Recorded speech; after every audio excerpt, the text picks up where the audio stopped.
Hello and welcome to the Blue Devils Podcast, the best podcast on YouTube involving West Haven Blue Devils sports. Thank you guys for joining me. I'm your host, Dominic Konowski. Now, folks, this podcast is doing its first very episode right now. We are in affiliation with New York Sports Show. This is a New York Sports Show West Haven production right here. Now, those who are familiar with the NYSS know this is not the normal background. You guys know how we switch. Those who are new, well, now you know. Regular background is about a foot in front of me. You guys know where it's at with the little switcheroo. Now, going on talking some Blue Devil sports, we're going to start off with the boys hockey team. Right now, they sit 1-7 in the win-loss column. They play tomorrow night, Wednesday, against North Haven. That's going to be a true thriller. Overall, this is a rivalry game. The West Haven-North Haven rivalry is not as big when you look at the Notre Dame, West Haven, Amity, or Hamden rivalries that West Haven has so famously. But at the end, though, this is still a battle for the Havens game. This is still a huge game. And frankly, a game that West Haven needs to win. Last time they were at the Edward L. Bennett Wink, they got their first win of the season. That was a blowout, shutout win. Javed Eula, the Devils' sophomore starting goalie, gets his very first career win and his very first career shutout in the same night. And you know what? This guy has been working hard all season long, averaging about 36 saves per game. Now, when you look at the NHL, through over 300 games so far this season, the league average for saves is not even at 30. Javed Eula, 100%, he is coming in clutch for the team. And the team has been scoring a lot. Most recently, yesterday, Ridgefield, they lost by just one goal. And frankly, that's how a lot of these games have been this season. The defense has been doing a solid job, but I do think that they got to help Javed out just a little bit more. But overall, the West Haven has such a bright future with their goal. And you know what? A lot of the top players right now on the team are underclassmen. You see the sophomores racking up assists, the freshmen, all goals so far in this season. We're not even halfway through, folks. You cannot count West Haven out. Let me remind you, the 2019-2020 season that ended up being cut short due to the coronavirus outbreak right when it began. Well, that team went 11-8-1 in the win-loss column. The sole tie was against Xavier. And you know what, though? They were playoff bound. If COVID didn't mess things up, they were playoff bound, and they were most likely going to go deep into the playoffs.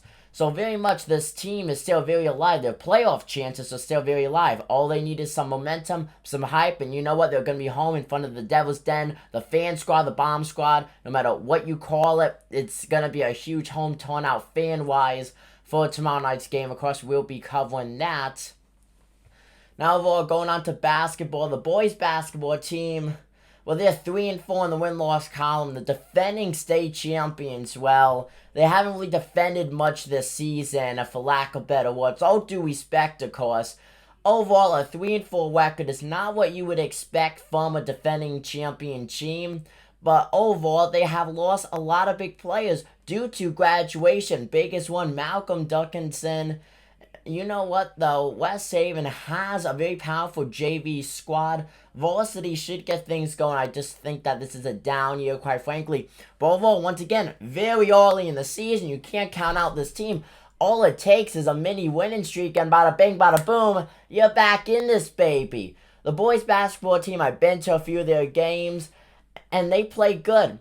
Biggest thing I notice is when they're behind, even if it's 5 points, that's a 2-possession right there. But you know what, though? You could take the lead with 2 3-pointers if you're able to hold. Biggest thing I noticed, though, is when they're behind, even by little, though, the body language just is totally different. It's, I would say, a lackluster body language. Now, that could be due to it being the start of the season.